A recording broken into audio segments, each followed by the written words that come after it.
Corregidor Island and Historic Fortification of Manila. Corregidor Island is a 5.5 square kilometer island at the entrance of Manila Bay in the Philippine islands of Luzon, located at 42 kilometers from the city of Manila.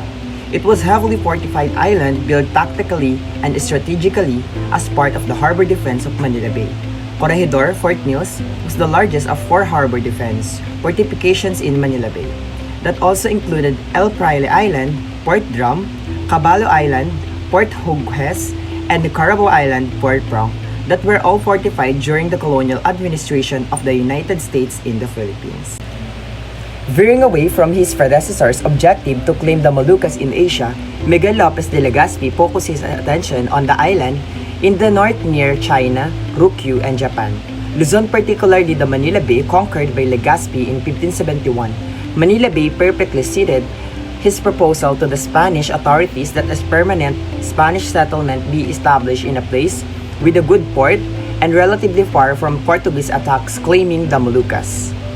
The bay has a narrow opening between the Cape of Maragondon of the east, called Barra de Maragondon, later become a town, Ternate, Cavite, and the Cape of Bataan Peninsula on the west called Camaya, now part of Maribeles, Bataan. Right at the center is a group of islands which serve as the first line of defense of Manila Bay, together with Barra and Camaya, one of which is the Corregidor.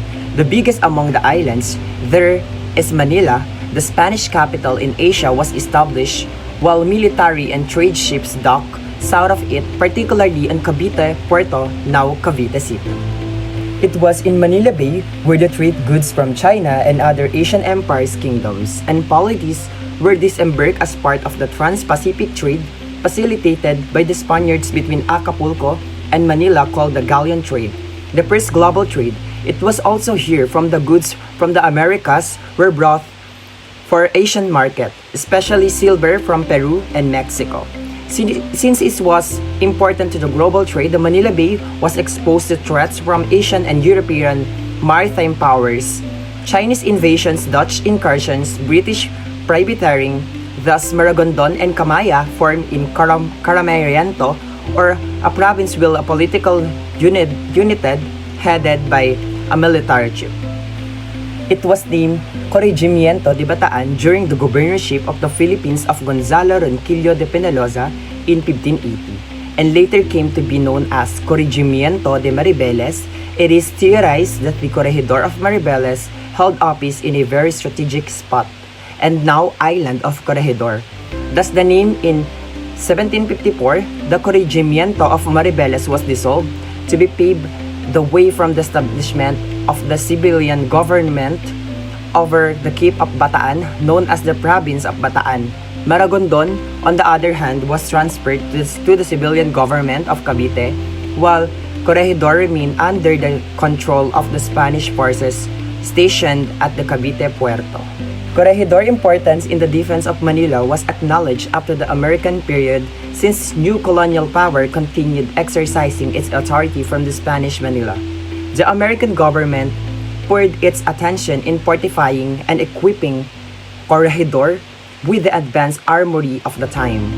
They made an outstanding example of a fortified island composed of fixed seacoast fortifications and heavy and medium-range coast artillery guns. It had 16 fixed concrete seacoast gun batteries and 8 semi-fixed batteries with 80 seacoast guns. It was the most heavily fortified island outside the United States, divided into 3 areas: bottom side, middle side, and top side.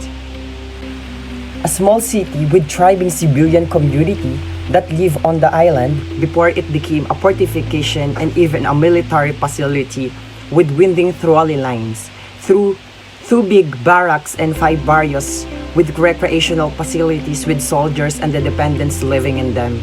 The island also had an extensive mine system, land defense system, and elaborate tunnel system, among other defense fortifications. While the fortifications were outstanding examples of building and technological advancement in military fortification, the fact that the island became a battle cry and a symbol of hope during the early dark days of World War II, the seat of Philippine Commonwealth government in early 1942.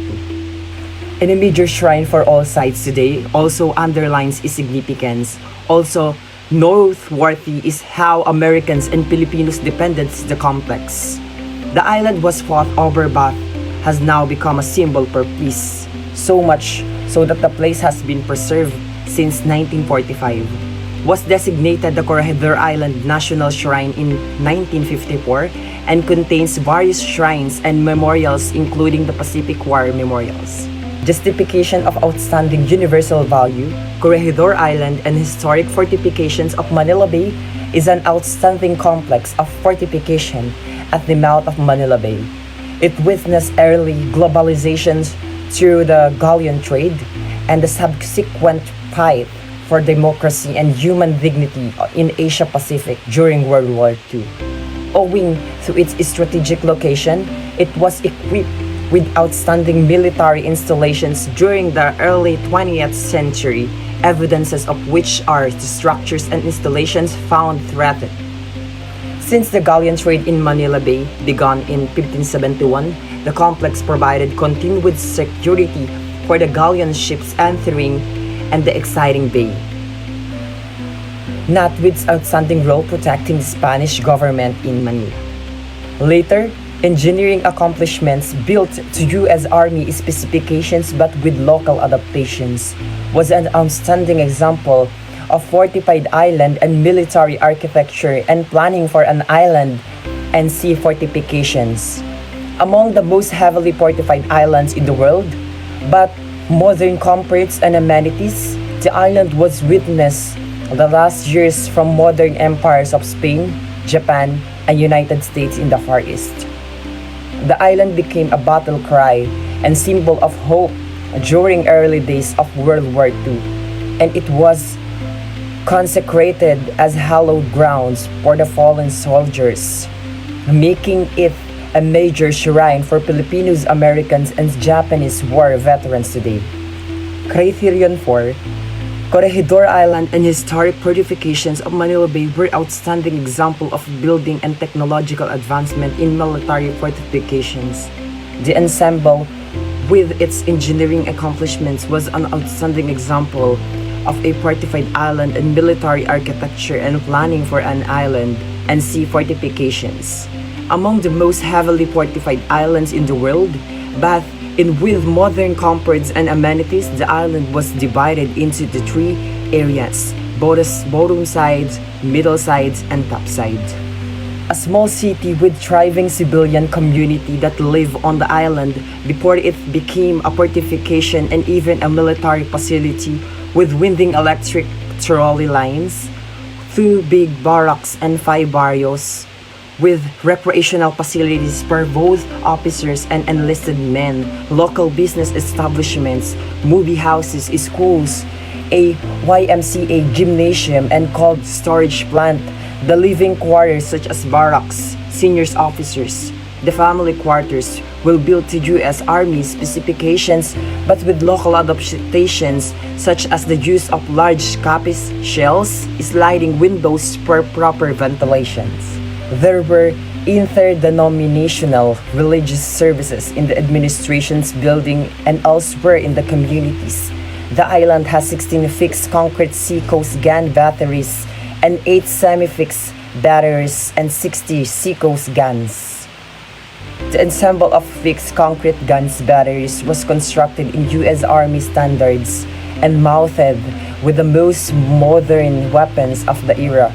Special attentions to given the location is each gun battery has Corregidor Islands has an elevation of almost 400 feet, giving the armaments extra range beyond its maximum and proper fire control and coverage of Manila Bay. Given that the nearest supplies base was at least 5,500 miles Hawaii or 7,400 miles U.S. West Coast, especially made bomb-proof concrete magazines and concrete line tunnels were built to store extra ammunition and supplies in case of resupply would be delayed due to hostilities. Modern broadcasting facilities such as radio, transmitters was also established for military and commercial use as well as listening station where cryptologists were deciphering Japanese diplomatic and military transmissions. Malinta Tunnel was an extensive headquarters with storage areas, hospitals, and communications facilities which enable radio contact with the United States while under siege. Criterion 6. The island of Corregidor was of strategic importance in providing continued security from the galleon trade along with protecting the Spanish government in Manila. This fortification allowed the continuous facilitation of cultural, technological, and intellectual changes, diaspora, and dispersal of floras, among others, during the 2.5 centuries of Manila galleon trade.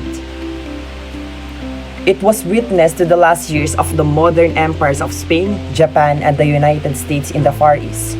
During World War II, the commander of the USAF General Douglas MacArthur along the Philippine President Manuel Luis Quezon sought refugees here. Serving as the seat of the government of the Philippine Commonwealth, the fall of Corregidor in 1942 and the Battle of Corregidor in 1945, where several thousands of defenders and combatants live, where loss was consecrated to Empire Island as hallowed grounds for the fallen. Statement of authenticity and or integrity. Corregidor Island has been preserved as the shrine since 1945. The Corregidor Islands National Shrine or CNS was created by virtue of Executive Order Number 58 dated August 16, 1954, which stated that the battlefield areas in Corregidor Islands and Bataan Province, except such as portions as may be temporarily needed for the storage of ammunitions or deemed absolutely essentials for safeguarding national security, were to be open to the public as tourist attractions and scenes of popular pilgrimage and were declared of national shrines.